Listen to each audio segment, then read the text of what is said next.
म्हणजे 3,500 म्हणजे काय लई मतान आलेलं नाही निवडून. आपली तर 50,000ची लीड पाहिजे होती.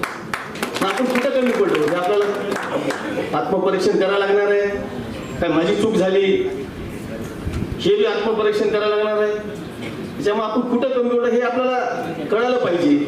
आपण एवढं काम करून आपण कमी पडत आहे आणि महायुतीच्या पदाधिकाऱ्यांनी सहकार्य करायला पाहिजे.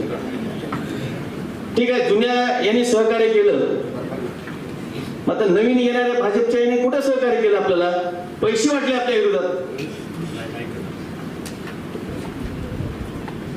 आपल्या विरुद्ध माझ्या माणसासोबत पैसे त्याच्या बैठका सगळं मॅनेज केले. पत्रकाराला सगळ्याला माहित आहे. म्हणजे हे गोष्टी काय म्हणजे त्यांनी बी सांभाळायला पाहिजे आपल्याला. असं कसं मला सांगा? आज महायुतीचं सरकार आहे. मी पडलं असतं तर कोणी काय केलं असतं मला सांगा? त्याने आले असते का आपल्याला सावरायला?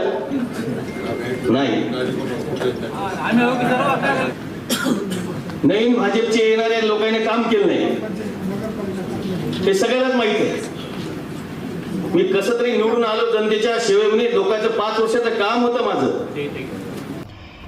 खूप दिवसांनी अशी बैठक झाल्यामुळे कदाचित आमदार कल्याणकरजी बोलून गेले असतील, पण माझा भारतीय जनता पार्टी म्हणून पूर्ण दावा आहे की या ठिकाणी शिवसेना भाजप युतीचा धर्म म्हणून दक्षिण असो उत्तर विधानसभा असो, भारतीय जनता पार्टीनी देव, देश, धर्म, हिंदुत्व, देवेंद्रजी मुख्यमंत्री होणार, राज्यामध्ये पुनश्च एकदा महायुतीचं सरकार येणार आणि 19 मध्ये उद्धव ठाकरेंनी जी आम्हाला धोका दिला होता त्याचा वचपा आम्ही 24 मध्ये काढणार.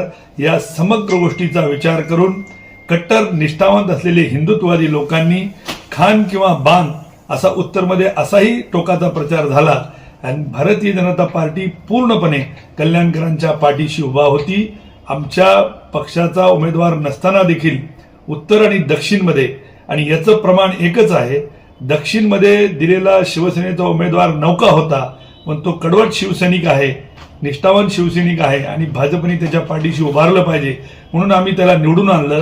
असंच 2019 मध्ये भाजपने कल्याणकरांना निवडून आणलं होतं, तसंच 2024 मध्ये देखील आम्ही त्यांचा पूर्ण प्रयत्न करून निवडून आणलेला आहे. त्या कुठल्या उद्विग्न त्याने आरोप करतायत हे माझ्या आकलन शक्तीच्या पलीकडे आहे. जुनी भाजपा नवीन भाजपा असे काही नाही. आम्ही पूर्णपणे भारतीय जनता पार्टीचे सगळे पदाधिकारी 100% कल्याणकरांच्या प्रचारार्थ कार्यरत होतो.